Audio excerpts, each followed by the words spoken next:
नमस्कार, यहाँलाई स्वागत छ मेरो युट्युब च्यानल टेक्निकल बसन्तमा।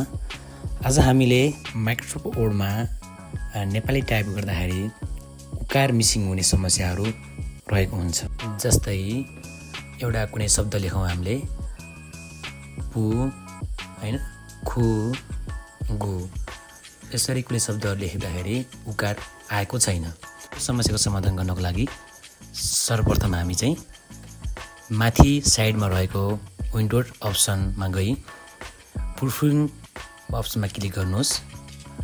त्यहाँ रहेको अटो करेक्सन अप्सनमा क्लिक गर्नुहोस्।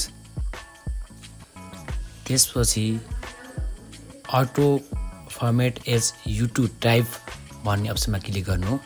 यो फर्स्टमा रहेको टिकलाई अनटिक गरिदिनुहोस्। त्यसपछि ओके बटनमा क्लिक गर्नुहोस्। ओके बटन क्लिक गरिसकेपछि फेरि तल रहेको ओके बटन पनि क्लिक गरिदिनुहोस्। त्यसपछि हामी टाइपमा लाग्छौँ। अब हेर्नुहोस्, अब यो टाइप पुतली मजाले लेखिएको छ। अर्को शब्द हेर्नुहोस्, खुकुरी पनि मजाले लेखिएको छ।